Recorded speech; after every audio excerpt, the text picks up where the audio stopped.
sendiri. Apa lagi? Bangun gereja katanya, padahal bangun rumahnya. Oh, Apa lagi? siang. Jalan-jalan ke luar negeri. Itu abang tuh, jazakallahu khair, barakallahu fikum.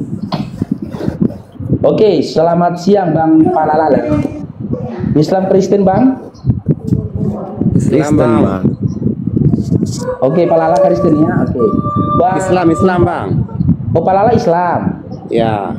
Ya, silakan Bang. Ada yang mau disampaikan Bang Palala? Ini menyampaikan ini aja, Bang.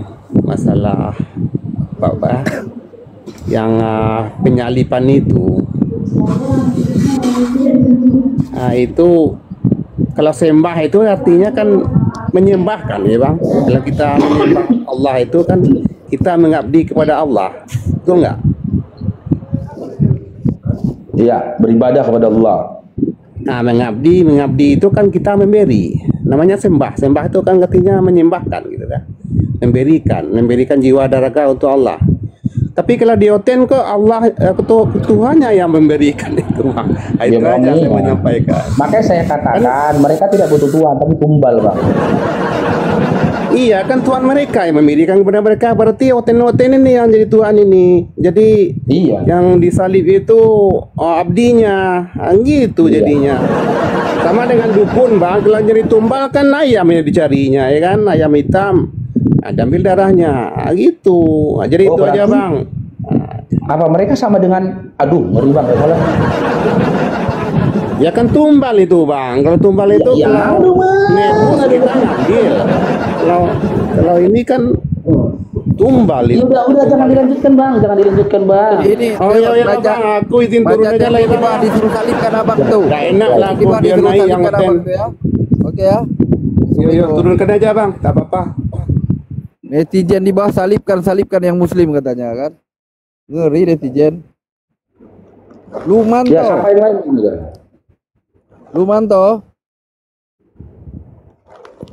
Lumanto.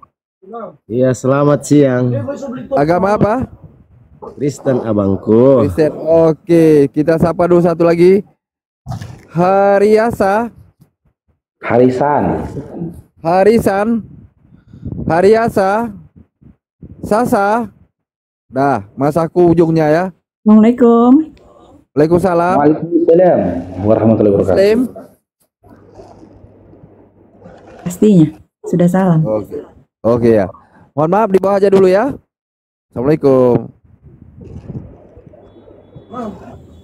Oke, lanjut Bang Faruk. Oke, kita diskusi Bang ya. Bang Lumanto sudah menyimak nggak tadi diskusi? Assalamualaikum warahmatullahi wabarakatuh. Waalaikumsalam warahmatullahi wabarakatuh. Udah nyimak nggak di awal tadi Bang Luman? Oh, kebetulan baru gabung kan, jadi belum sempat nyimak semuanya. Oke. Cuma kepingin mau nanya. Mau nanya, tidak mau menanggapi tema Bang Faruk. Makanya itu tadi kan belum sempat terlalu apa itu masuk tadi di Komal, jadi belum sempat nyimak semuanya apa yang dibahas sebelumnya. Di sini saya cuma mau nanya, bisa nggak? Oh yaudah silakan. Berarti nggak mau menanggapi tema ya? Sepakat sama tema ya? Yaudah, abang ini sepakat berarti Oten itu mengajarkan pembodohan. Memang ada. Apa? Memang ada di juga makanya mengajarkan pembunuhan. Ya ini mau kutunjukkan data sama abang. Kalau abang tadi minta gitu loh. Cuman kan abang nggak mau tahu. Berarti abang sepakat buanggap. Mau kubukakan Jadi Bang, data. gini sebenarnya saya cuma mau nanya, bukan nggak mau bahas tentang Ya silakan. cuma mau nanya. Ada dua pertanyaan sih, tapi satu pertanyaan dulu. Ya, tap layar teman-teman ya. Tap layar. Kenapa kan di kitabnya abang itu kan disarankan untuk percaya kitab-kitab sebelumnya, ya kan? Dari perjanjian lama, perjanjian baru dan apa itu. Terus kenapa Salah bang. abang nggak mempercayainya? Bang, Malah, ini ya. malahan dari abang itu membuat kitab yang Injil itu yang disarankan oleh kitab Anda untuk dipercayai, malah itu kalian apa itu namanya? Kalian tidak mengikutinya. Nah, itu Oke. pertanyaan saya. Kenapa? Satu dulu ya, ku tanggapi ya. Oke. Tadi abang ini bilang, bukankah di dalam Al-Quran kalian diperintahkan untuk beriman kepada kitab-kitab terdahulu? Iya. Lantas kenapa kalian tidak percaya dengan perjanjian lama, perjanjian baru? Perjanjian lama dan perjanjian baru, kitabmu itu bang, itu bukan kitab-kitab terdahulu bang. Itu salah satu kitab yang tertulis dalam surah Al-Baqarah ya, ayat 78.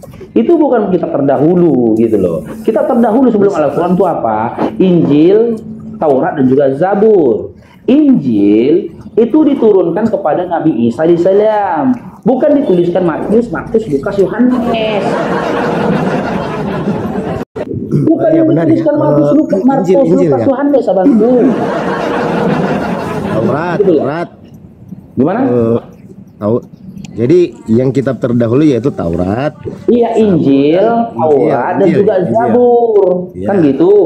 Nah, Jadi bukan Taurat ditulis- kami beriman, Bang. Kami beriman ketika ada informasi mengatakan bahwasanya Allah pernah menurunkan Injil kepada Isa ibnu Maryam. Kami beriman karena seperti itu yang disampaikan oleh Allah di dalam surah Maryam ayat 31. Kami juga beriman ketika Allah telah pernah menurunkan Taurat kepada Musa untuk Bani Israel. Untuk Bani Israel bang ya, untuk Bani Yakub, untuk anak keturunan Yakub, bukan untuk umat pemakan babi bang ya. Bukan. Kami beriman. Nah, kami juga beriman ketika Allah, ada informasi mengatakan Allah pernah menurunkan Zabur kepada Daud. Kami beriman bang. Tapi untuk petunjuk kami, untuk hidup dan mati kami itu Al-Quran. Untuk petunjuk hidup kami Al-Quran. Dalilnya ada dalam surah Al-Baqarah ayat 185. Kalau abang mau baca detailnya, baca dari 183 biar abang dapat poin sejarahnya. Di situ tertuliskan diturunkan Al-Quran sebagai hudalinnas, petunjuk untuk seluruh umat manusia. Bahkan di dalam surah Al-Maidah ayat 48, kalau bang nggak salah ayat 48, di situ dijelaskan Al-Quran ini adalah pembenar dari kitab-kitab terdahulu. Jadi kalau bisa dianalogikan bang, di dalam satu kelas ajar mengajar, di situ ada 3 muridnya. Muridnya siapa itu? Ada Zabur, ada Taurat, ada Injil. Gurunya siapa? Al-Quran. Jadi Al-Quran itu surat apa itu? Pembenar, pelengkap begitu ya. Benar dia dari kitab-kitab terdahulu. Tapi kitab terdahulu itu Injil, Jadi Taurat, abang dan Zabur. ini kan mengikuti Yang ajaran, lama pasti dan kan yang mengikuti, baru. abang kan pasti kan mengikuti ajaran Al-Quran ya, pastinya dong. Iya, pengajaran Al-Quran kami ikuti, hukum dalam Al-Quran. Karena apa? Terus Hukum Taurat. kenapa jika ini Al-Quran, terus kenapa bang? Jadi gini bang, kalau memang ini Al-Quran udah komplit, udah lengkap, udah benar 100%, kalau ada 1000%, kenapa harus lagi pakai lagi kitab setelah Al-Quran? Itu apa itu namanya? Hadis. Kenapa harus seperti itu? Jadi gini bang. Katanya kan Ya, Al-Quran kembali itu lagi. udah lengkap, sempurna. Nah, dengar dulu Kenapa harus pakai penjelasan. lagi Alkitab sesudah Al-Quran? Jadi itu yang pertama. Saya mau tanya itu. Oke, saya kenapa? jawab ya. Oke. Ya. Tunggu bang. Nabi Satu lagi Muhammad bang. Satu lagi bang. Jangan disimpa bang, satu-satu dulu. Ini dulu kita pecahkan. Kenapa Tunggu, bang. ketika Al-Quran Jadi, tidak sempurna? dengarin dulu bang. Setelah ada Al-Quran udah bilang udah komplit, udah semuanya udah sempurna. Terus kenapa harus ada hadis lagi? Nah itu Ya, terus sudah. kenapa harus ada Jawab hadis? ya. Lalu yang nulis hadis itu siapa? Apakah itu firman dari Allah yang diberikan kepada Muhammad atau gimana? Akhirnya hadis itu tertulis, yang diikuti, diajari, dipelajari juga oleh umat Islam. Sudah. Oke. Jika Al-Quran sudah sempurna, kenapa Al-Quran? Oh, mungkin Bang Dio mau nanggap ini ya, Bang Dio. Ya, silakan Bang Dio. Karena itu perintah Allah, litubayyina lin-nasi ma nuzila ilaihim, agar kau jelaskan kepada manusia wahai Muhammad apa yang diturunkan kepada mereka. Surah An-Nahl ayat 44.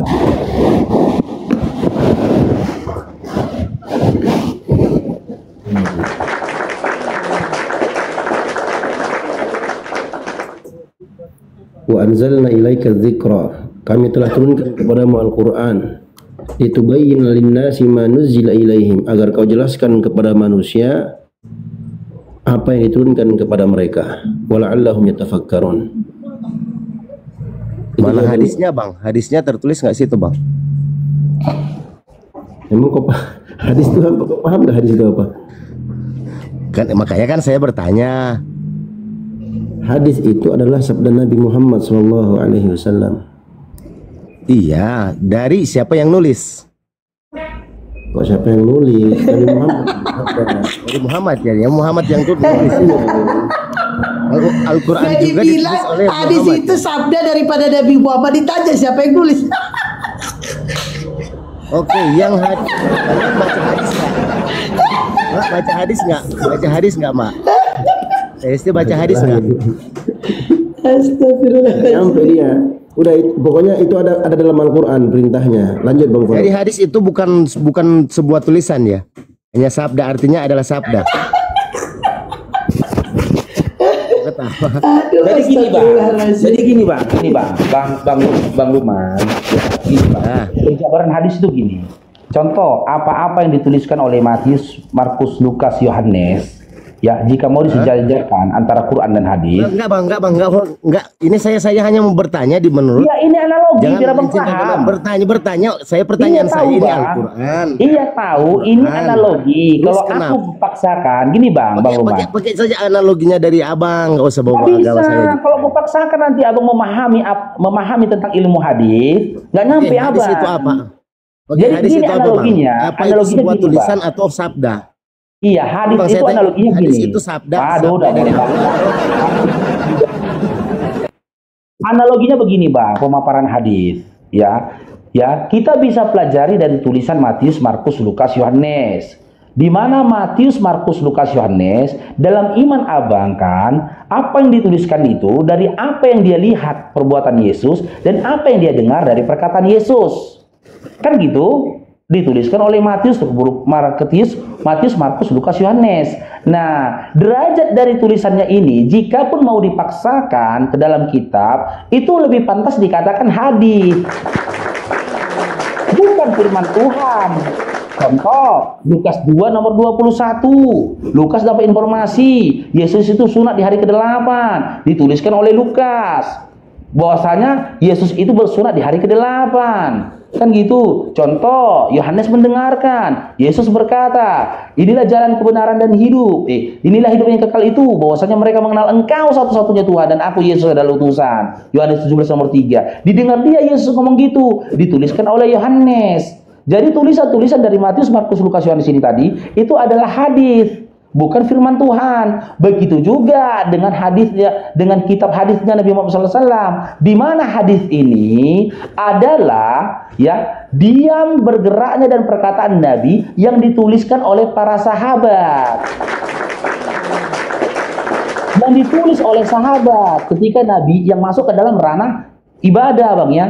Masuk ke dalam ranah ibadah, jika itu masuk ke dalam ranah ibadah, ditulis oleh sahabat. Contoh, Nabi sedang memperagakan contoh cara berwudu. Seperti di dalam surah Al-Quran kan, di dalam Al-Quran, kalau Bang Farga salah dalam surah Al-Maidah 6. Bagaimana cara berwudu? Basuhlah tanganmu. Kan gitu disampaikan Al-Quran. Nabi kami mencontohkan cara berwudu yang disampaikan oleh Al-Quran. Berwudu Nabi kami di depan sahabat, dituliskan oleh para sahabat. Itulah hadis. Jadi bisa dijelaskan gitu loh. Cara berwudu itu seperti apa? Kalau di dalam Bible kalian kan contohnya nggak bisa, bang. Ini aku buka nih, bang. Nih. Kalau kita tanya, bingung kalian akan menjawab. Karena apa? Karena kalian nggak punya hadis. Bagaimana kalian punya hadis? Orang kalian nggak punya nabi gitu loh, bang. Ini ya, bang ya. Bentar ya. Kita buka dalam Lukas 4 nomor 8. Nih. Coba abang jelaskan. Abang pasti bingung menjelaskannya. Karena abang nggak punya nabi yang bisa menjelaskan ini. Tahu nih. Ini bang, Lukas 4 nomor 8. Sebab ada tertulis, ini kita buka di Bibelnya aja dulu ya. Ini, nih. Tetapi Yesus berkata kepadanya, ada tertulis, engkau harus menyembah Tuhan Allahmu dan hanya kepada Dia sajalah engkau berbakti. Nah, bagaimana penjelasannya ini? Bagaimana cara menyembah Tuhan Allahmu, Bang? Dan bagaimana cara berbakti kepada Tuhanmu? Apakah cara menyembah Tuhan Allahmu dengan joget-joget? Apakah menyembah Tuhan Allah yang dimaksud oleh Yesus dengan cara tepuk-tepuk tangan? Apakah dengan cara teriak-teriak, geleng-geleng kepala, kesurupan lalu pingsan? Kan bingung kalian kan? Makanya jangankan gereja antar provinsi, gereja A dengan gereja B saja konsep peribadatannya berbeda. Karena apa? Karena tidak ada nabi di antara kalian yang mempersatukan kalian tentang perihal tata cara bagaimana menyembah kepada Tuhan Allahmu dan bagaimana berbakti kepada Tuhan Allahmu. Kalian tidak punya nabi yang bisa menjelaskan ini. Kalau kami punya nabi yang bisa menjelaskan apa yang disampaikan oleh Al-Quran. Makanya wudhunya umat Islam dari Sabang sampai Merauke, bahkan di seluruh negeri itu sama semua, rukunnya sama. Gak ada umat Islam ketika wudhu kepalanya dia antuk-antuknya ke dinding, Bang, gak ada. Ketika dia mau berwudhu, ya sunnah pertama kali cucinya tangan dicucinya gitu loh. Sama semua negeri. Kepalanya dibasuhnya, bukan kepalanya dimasukkan ke dalam paret, nggak ada. Begitu juga sholat gitu loh. Di seluruh negeri umat Islam, maghrib itu 3 rakaat. Nggak ada di negeri lain maghrib itu 30 rakaat. Karena apa? Ada hadis. Ya, apa tuh hadis tadi aku bilang? Ya, diam bergeraknya Nabi dan perkataan Nabi yang ditulis oleh sahabat. Hadis Nabi tadilah yang mencontohkan, Nabi telah mencontohkan menyatukan umat gitu loh. Dia ada di negeri manapun orang ngaku Islam, sholat maghrib dia 30 rakaat itu nggak ada. Nggak ada, Bang. Sama semua 3 rakaat. Kalau ke Abang kan beda. Bedanya apa? Gereja A sama gereja B, gereja C aja beda. Gereja A nanti ibadahnya 30 menit, gereja B ibadahnya 1,5 jam, gereja C ibadahnya 1 jam. Suka-suka kalian. Nggak nyatu, nggak sama. Gitu loh. Waktunya pun berbeda-beda. Iya kan?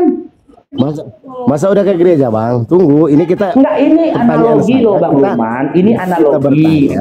Pembahasan kita tentang hadis. Itulah manfaatnya hadis.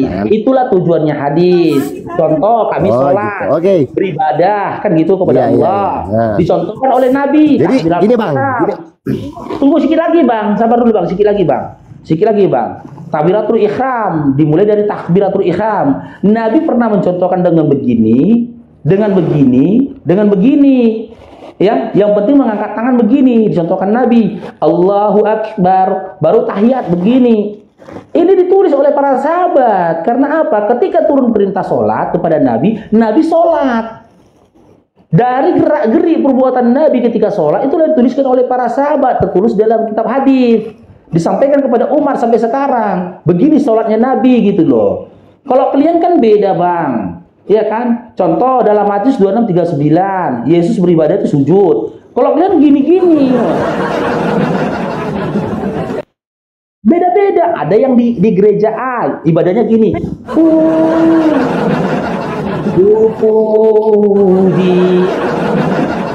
Ada yang gini. Sepi, raba. Jangan. Ada gini. Sepi. Boleh. Jangan raba-raba. Yang benar mana? Yang masuk dalam ranah ibadah dan menyembah mana? Yang gini kah? Yang raba-raba tadi. Yang raba-raba. Mantap. Yang gini.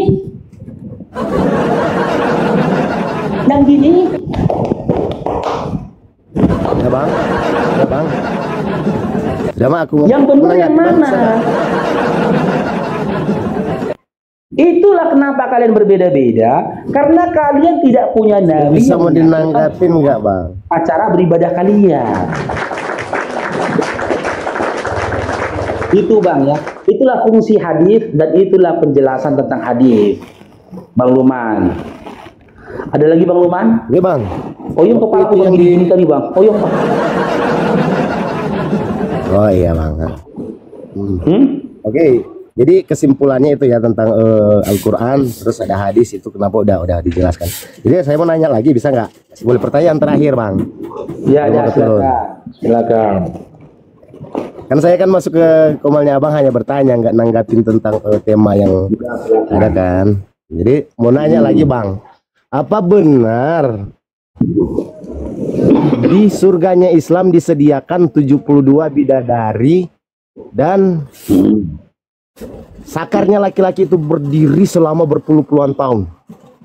Janji surga dari Islam itu, bahwa surganya Islam itu disediakan bidadari-bidadari untuk memuaskan keinginan hawa nafsu yang ada. Itu di surga bang. Sudah. Karena kalau menurut saya itu ya aja sesat sih. Ya, sudah. Disahkan kalau di surga itu disahkan. Iya, Disahkan. sudah berjawab, Untuk, bertanggapi karena Bang. disediakan oleh bidadari-bidadari. Udah, biar Nah, silakan jelaskan apa benar ya? Oke, saya tanggapi ya. Jadi gini Bang, kalau tentang jumlah 72 bidadari, 100 bidadari, 1000 bidadari, itu nggak ada dalilnya Bang. Tapi disediakan bidadari di surga, itu benar. Karena memang ada data di dalam Al-Quran. Tapi, apakah dengan bidadari itu kami akan berhubungan badan atau melakukan seks? Itu tidak benar, tidak ada datanya dalam Al-Quran. Iya bang, di surga disediakan bidadari. Iya, ada disediakan bidadari. Jadi gini Bang, bidadari yang disediakan oleh Allah di dalam surga. Benar, nikmat mana? Diam dulu. Apa yang kau dia? Habis Sabar dulu, ini aku jelaskan. Kok mulai dikenceng-kenceng Abang? Aku nggak malu mengakui itu, ya. Jadi bidadari yang disediakan oleh Allah di dalam Al-Quran ini adalah fasilitas Bang. Itulah fasilitas surga. Apakah fasilitas surga dalam Islam cuma? Aduh, nanti kuturunkan Abang ya. Nanti kuturunkan Bang. Ya. Kamu mau dijelasin di bibirmu pesundal itu ada, kami tidak mengituin. Udah, Kami lagi dijelas, kamu bisa diam. Nggak usah kita sentuh Bible dia. Nanti kita sentuh Bible-nya. Aku jadikan Bible mereka hanya sebagai analogi supaya dia paham, itu saja. Jika aku tidak berupaya memberikan dia analogi, maka aku tidak akan jadikan Bible-nya, gitu loh. Jadi, bidadari di dalam bang, apa ada? Jelasin aja. Jelasin kenapa? Turunlah kau Bang. Udah nggak kooperatif lagi kau. Ku jelaskan lah ya, kau di bawah ya. Bidadari di dalam surga ini itu fasilitas. Salah satu fasilitas yang ada di surga. Kan gitu. Apakah di surga fasilitas itu hanya itu saja? Tidak. Banyak fasilitas di dalam surga. Ada sungai, ada sungai yang di bawahnya mengalir sungai-sungai, ada buah-buahan, ada air minum, ada air berbagai macam rasanya, ada pemandangan yang indah, ya kita bisa duduk bersandar di dipan-dipan, banyak fasilitas di dalam surga. Jangan ketika Anda berupaya untuk munafik, menolak tentang bidadari itu tadi, nggak apa-apa. Kalau Abang nolak bidadarinya nggak apa-apa, kasih sama yang lain gitu loh. Sama halnya ketika abang ya pergi ke sebuah hotel yang mewah.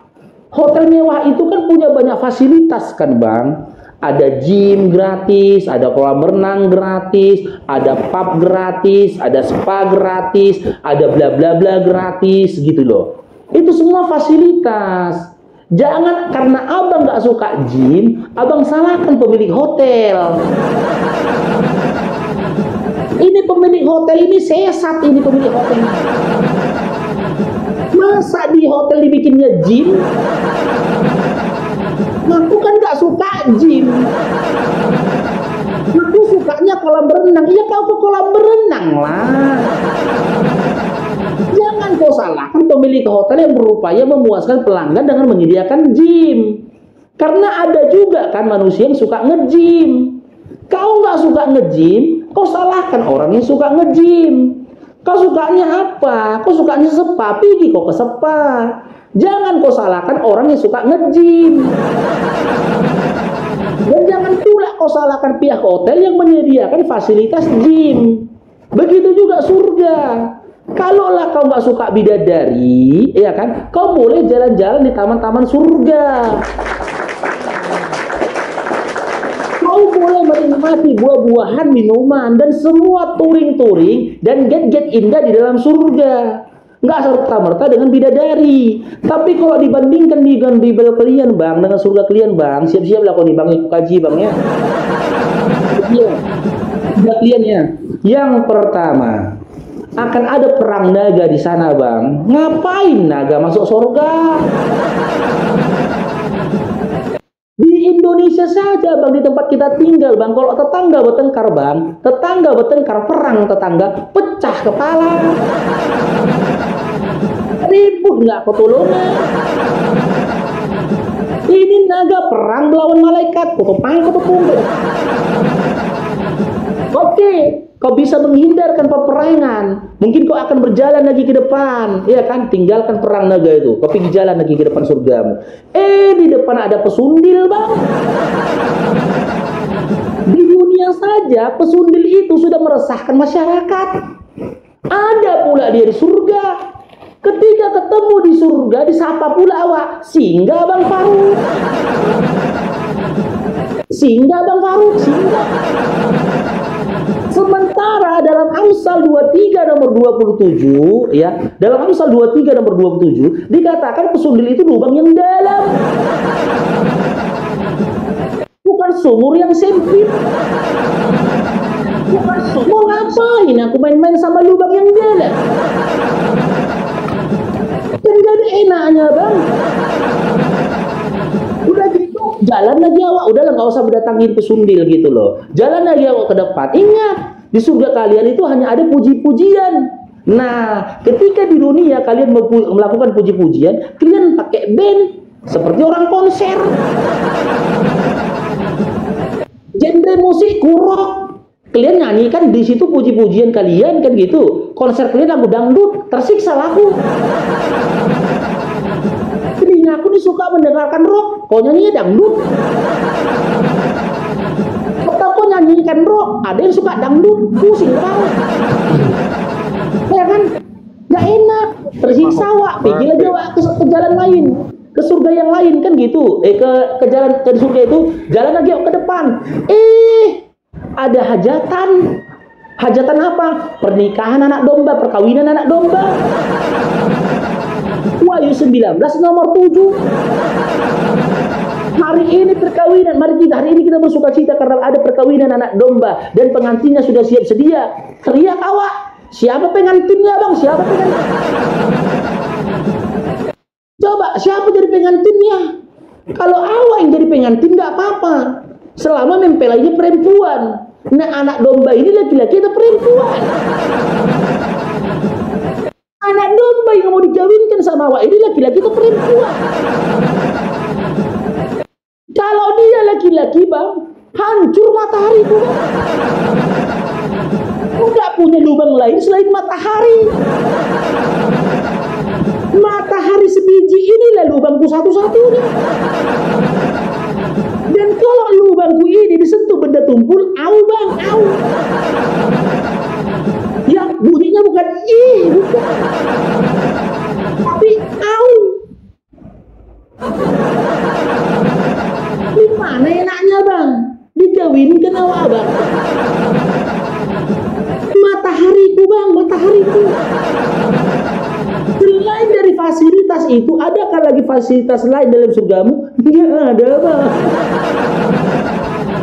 Tidak ada. Mengalir di surga Islam bang, dalam Al-Quran dikatakan mengalir di bawahnya sungai-sungai. Kita nggak bisa pungkirin bang Benzano, barakallahu fikum. Ya orang kaya saja bang, orang kaya kalau dia libur panjang, nggak ada itu yang mau ke kota bang. Nggak ada itu mau ke kota. Punya apartemen pun dia di kotanya, punya hotel pun dia di kota, nggak tahu dia di kota. Kemana dia pergi? Ke desa. Orang-orang kaya liburan pergi ke desa. Di mana? Kenapa pergi ke desa? Karena di desa itu indah. Ada surga, ada surga, ada sungai, ada air terjun. Makanya di tempat daerah yang banyak sungainya itu banyak jadi destinasi wisata. Didatangin orang ke situ karena apa? Tidak ada ketenangan jiwa di situ. Gemercik air ya kan, kecepes suara air kan. Iya bisa mancing bang Chandra ya kan. Terus ini bang di surga konser bang. Udah gitu konsernya selama-lamanya, Bang. Awalnya suara gitar. Tereng deng deng deng deret, tereng deng deng deng deng deret, tereng deret, tereng deret. Tidak akan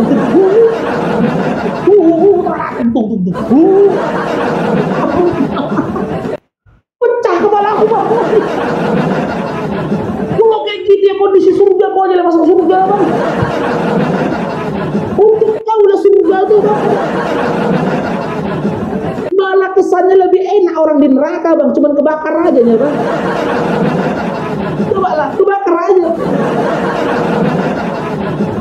Jadi itu, Bang, ya, itu fasilitas, Bangku, ya. Itu liburan, destinasi wisata tentang alam, adanya pemandangan yang indah, mengalir di bawahnya sungai-sungai, ada buah-buahan gitu loh, buah-buahan segar. Itu orang-orang kaya yang bisa ke situ, Bang. Contoh ya, aku belum pernah ke sana memang, di Bogor katanya, di villa-villa di puncak. Orang-orang kaya ke situ.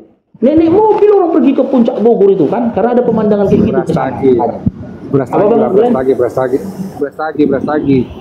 Kalau beras lagi kalah. Beras lagi kalah indahnya sama Bogor. Beras lagi masih, nah? Bagus beras lagi lah. Oh, bagusan beras lagi, nah. Beras lagi aja lah tengok, Bang. Tengok itu hotel-hotel itu di beras lagi itu, Bang. Hotel-hotel di beras lagi itu, Bang. Itu nggak ada yang naik Scoopy di hotel itu, Bang. Naik mobil orang ke situ, Bang. Awak ini Scoopy tahu diri, Bang. PP pulang pergi aja, Bang. Mau destinasi wisata di dunia saja itu kelasnya orang-orang kaya, bukan kelasnya satpam. Aku berapa kali ke beras lagi, Bang, ngajak anak istriku. Ku tengok hotel-hotel itu nanti yang masukkan mobilnya Fortuner, apalagi Innova, kan, apalagi Alphard. Coba Scoopy ku belok kanan mau masuk di stop sama satpam. Bang, mau kemana, Bang? Mau kemana, Bang? Labor babi ada nggak, Bang Faruk? Masuk. Belum jumpa aku di beras lagi labor babi. Belum jumpa aku Lambo. Beda lah kemarin jumpa Lambo. Itu stop aku. Kalau naik Scoopy, mau kemana, Bang? Mau kemana, Bang? Karena orang tuh tahu ini nggak pas naik Scoopy. Jadi itu juga surga, Bang. Nah, untuk membayar itu kau harus mendapatkan ridho dari Allah, dan ridho dari Allah itu bisa kau raih dengan apa? Dengan amal solehmu. Ya, apa yang bahagia dari amal soleh? Sholatmu, puasamu, zakatmu, sedekahmu.